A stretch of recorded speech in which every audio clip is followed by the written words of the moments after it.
So it's Wednesday, my dudes. Sorry, weird opening.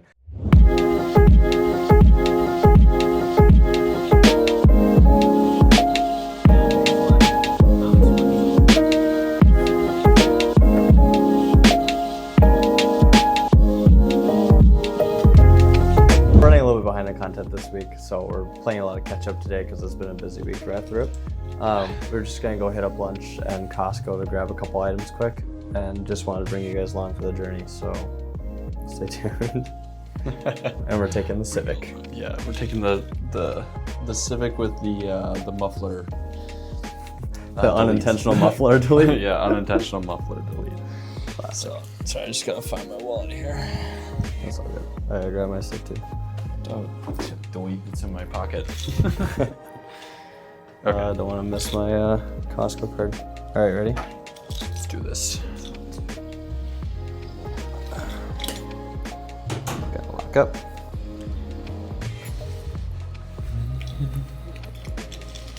So I need to go to Costco today because I'm trying to set up a way for keeping track of tasks and stuff at FanPivot.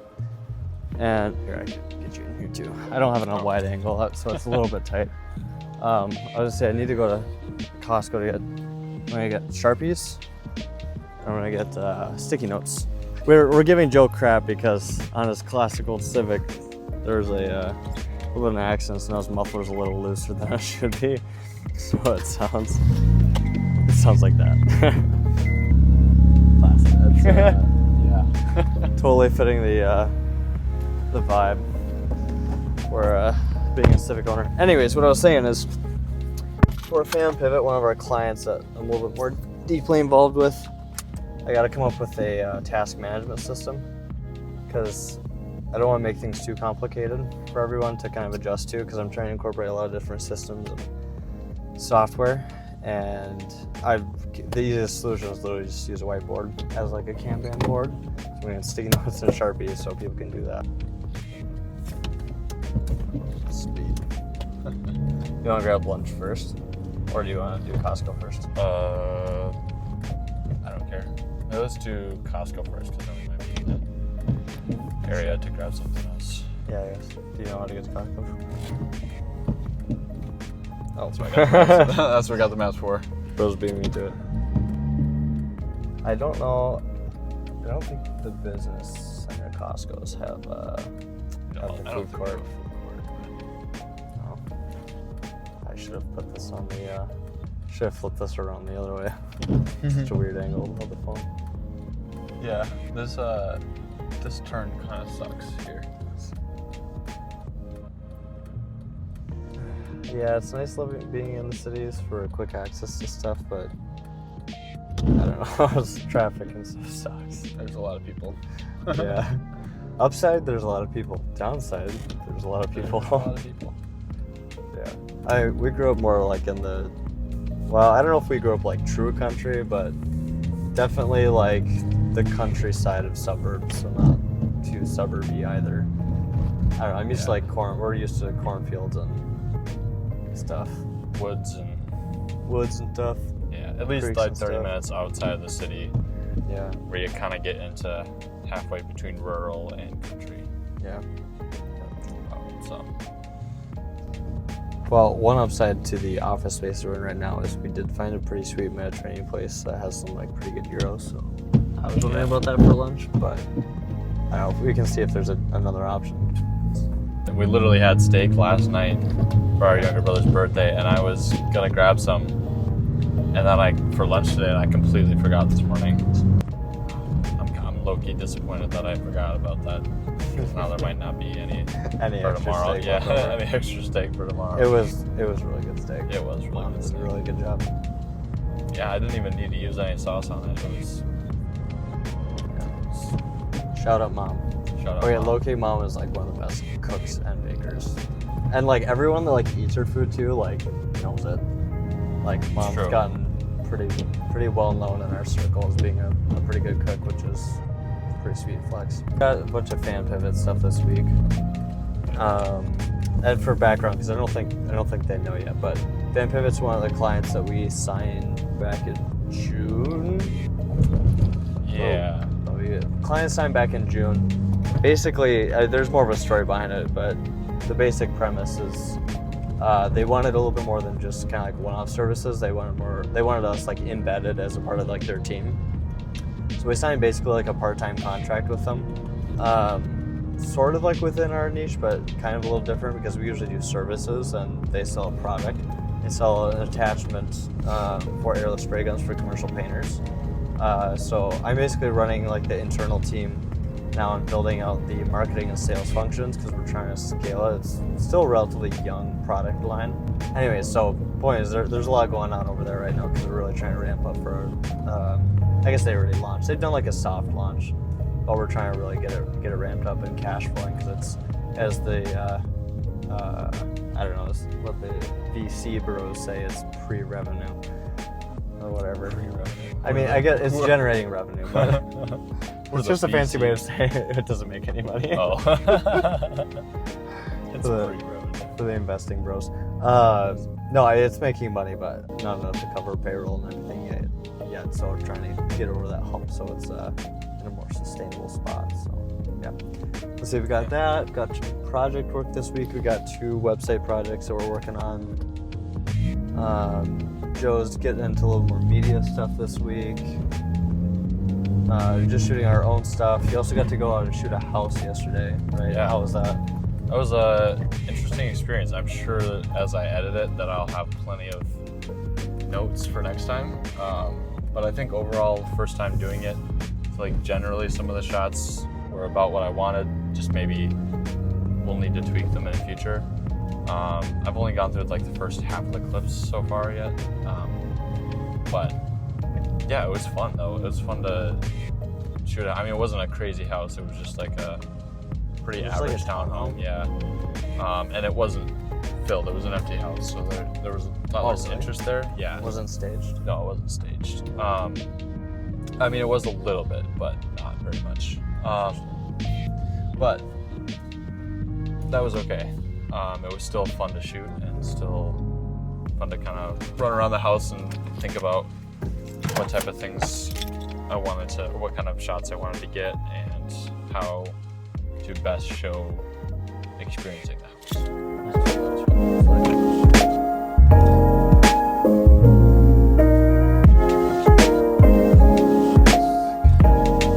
Dude, that was a fat stack, bro. That is It's like sticky notes for days.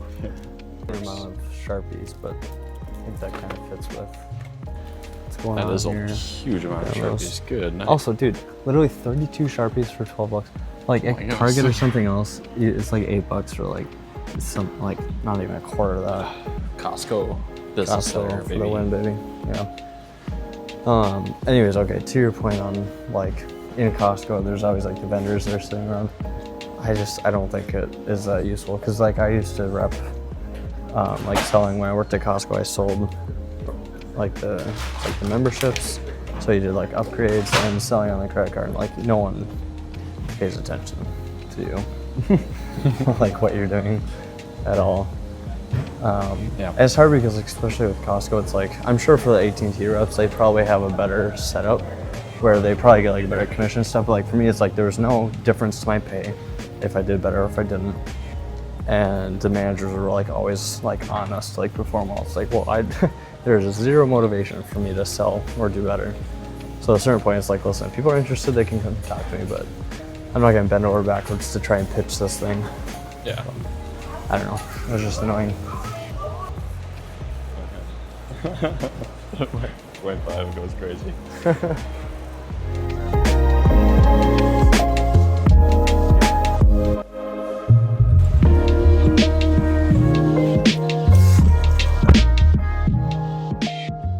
Okay, we're gonna grab lunch because we're here.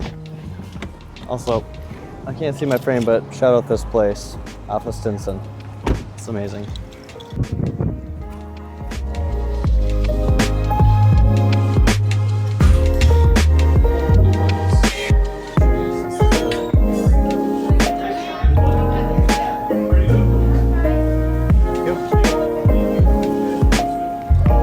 Hey, got a number 3 and a aloe.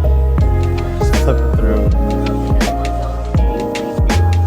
That's good. got the fan pivot. So jumping in here for a little bit. So I'm gonna bring you guys with me so you can kind of see my afternoon. So let's do this.